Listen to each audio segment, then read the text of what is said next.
अल्लाह के रसूल की हदीस है कि एक इंसान जब मर जाता है उसके दफनाने के बाद 3 चीज सिर्फ सवाब जारिया है। আমি বলি আপনি আমাকে ইসলামের চেয়ে ভালো কোনো ধর্ম দেখান, আমি আজই তা গ্রহণ করব। কোরআন কোনো সায়েন্সের বই নয়। SCIENCE। দীর্ঘ প্রতীক্ষার অবসান ঘটিয়ে অবশেষে বাংলাদেশে আসছেন আন্তর্জাতিক খ্যাতিসম্পন্ন ইসলামী চিন্তাবিদ ডাক্তার জাকির নায়েক। আগামী মেগা ইসলামিক লেকচার অনুষ্ঠানে যোগ দিতে ঢাকায় আসছেন দক্ষিণ এশিয়ার মুসলিমদের কাছে অত্যন্ত জনপ্রিয় এই ইসলামিক বক্তা। এর মধ্য দিয়ে প্রথমবারের মতো বাংলাদেশ সফরে আসছেন তিনি। আয়োজক সংস্থা স্পার্ক ইভেন্ট ম্যানেজমেন্টের পক্ষ থেকে এই তথ্য জানানো হয়েছে। মুসলিমদের বিভক্ত হওয়া উচিত না, আমাদের শুধু মুসলিমই বলা উচিত, আর কোরআন আর সহিহ হাদিস আমরা মেনে চলবো। প্রাথমিক পরিকল্পনা অনুযায়ী আগামী 28 কিংবা 29 নভেম্বর জাকির নায়েকের প্রথম বক্তৃতা অনুষ্ঠিত হতে পারে। তবে কেবল রাজধানী নয়, ঢাকার বাইরেও কয়েকটি স্থানে তাকে নিয়ে অনুষ্ঠানের পরিকল্পনা রয়েছে। অনুষ্ঠানটির সময়, স্থান ও বিস্তারিত সূচি আগামী 20 অক্টোবর সংবাদ সম্মেলনের মাধ্যমে আনুষ্ঠানিকভাবে জানানো হবে। হে রাসূল, তাদের দায়িত্ব তোমার নয়। ইসলাম ধর্মে বিভিন্ন দল আর মত তৈরি করা এটা নিষিদ্ধ, এটা হারাম। আয়োজক সংস্থাটি আরও জানিয়েছে, জাকিরের এই সফর কোনো বাণিজ্যিক উদ্দেশ্যে নয়, বরং একটি চ্যারিটি প্রোগ্রাম। এই আয়োজনের মূল লক্ষ্য ইসলামী দাওয়াত ও শিক্ষা প্রচার করা। মানুষকে সত্যের উপদেশ দেয়া আর মানুষকে ধৈর্যের উপদেশ দেয়া, এই 4টা জিনিসের একটাও বাদ গেলে স্বাভাবিক পরিস্থিতিতে আপনি বেহেশতে যেতে পারবেন না। মুম্বাইয়ে জন্ম নেয়া ইসলামী এই চিন্তাবিদের জনপ্রিয়তা একসময় ভারতের গণ্ডি পেরিয়ে ছড়িয়ে পড়ে সারা বিশ্বে।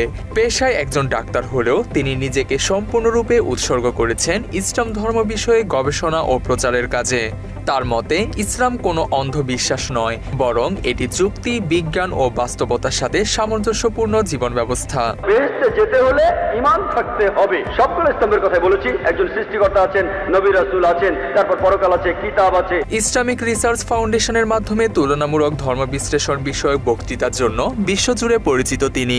যুক্তি, বিজ্ঞান ও মানবতার আলোকে ইসলামকে ব্যাখ্যা করায় তরুণ প্রজন্মের কাছে ব্যাপক সাড়াও ফেলেন তিনি। তার প্রতিটি বক্তব্যে থাকে কোরআন, হাদিস, বাইবেল, বেদ সহ বিভিন্ন ধর্মগ্রন্থের উদ্ধৃতি, যা আন্তর্জাতিকভাবে ব্যাপক সাড়া ফেলে। যার অর্থ শান্ত, নীরব, শান্তি। আরবিতে নাম আমিনা, যা নবীজি মুহাম্মদ সাল্লাল্লাহু আলাইহি সাল্লামের মায়ের নাম। এছাড়া তার মালিকানাধীন পিস টিভিতে তিনি দীর্ঘদিন ধরে ইসলামিক বক্তব্য প্রচার করে আসছেন, যা বিশ্বের 150টিরও বেশি দেশে সম্প্রচারিত হয়েছে। বিশ্ববিখ্যাত এই ইসলামী চিন্তাবিদ ভারতীয় নাগরিক হলেও দেশটিতে তার পাসপোর্ট বাতিল করা হয়েছে। একই সাথে তার প্রতিষ্ঠিত ইসলামিক রিসার্চ ফাউন্ডেশন নিষিদ্ধ করে মামলা দিয়েছে ভারত সরকার। সম্প্রচার বন্ধ করেছে পিস টিভিরও। একটা খোলা মন নিয়ে পড়েন, পারলে ভুল খোঁজার চেষ্টা করেন, কোনো সমস্যা নেই।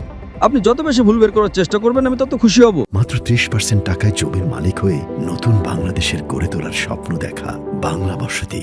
অথচ জাকিরের বক্তব্যে অনুপ্রাণিত হয়ে অনেক অমুসলিম মানুষ দরে দরে ইসলাম ধর্ম গ্রহণ করতে থাকে। এটি ভারত সরকারের মাথা ব্যথার কারণ হয়ে দাঁড়ায়।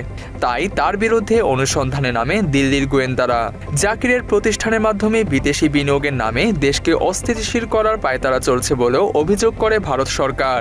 एक जो इल्म उसने फैलाया, एक जो पैसे उसने खर्चा किया, और तीसरा नेक औलाद।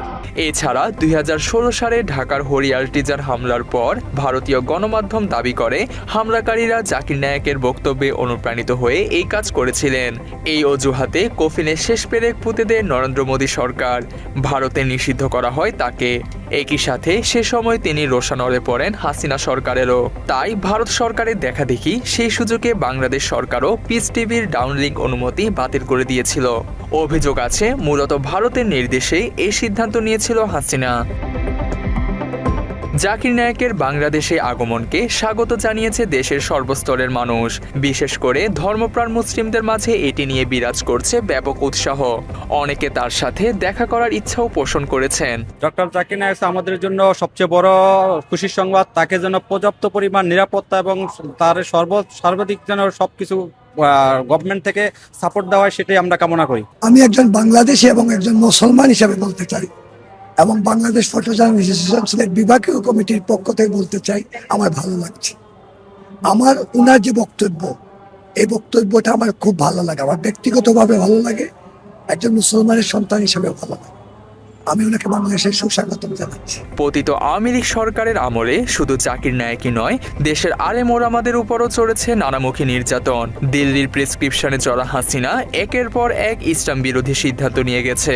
হোলি আল্টিজানের ওই ঘটনার পর এই ইসলামী চিন্তাবিদের সব বক্তব্য সম্প্রচার বন্ধ করে হাসিনা।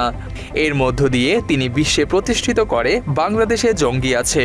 এরপর থেকে দেশ জুড়ে আলেম ওলামাদের জঙ্গি তকমা দিয়ে গুম খুন সহ নানা নির্যাতনে মেতে ওঠে তার সরকার। তবে 24শে ছাত্র জনতার গণ অভ্যুত্থানের মুখে হাসিনা ভারতে পালিয়ে যাবার পর এখন অনেকটাই স্বাধীনভাবে কাজ করতে পারছে দেশের আলেম সমাজ। বর্তমানে জাকির নায়েক দীর্ঘ 7 বছরেরও বেশি সময় ধরে দক্ষিণ পূর্ব এশিয়ার দেশ মালয়েশিয়াতে নির্বাসিত জীবনযাপন করছেন। তার বাবার নাম হবে বিষ্ণু ইয়াস, মানে ঈশ্বরের ভৃত্য। তানজিম হাসান, বাংলা এডিশন।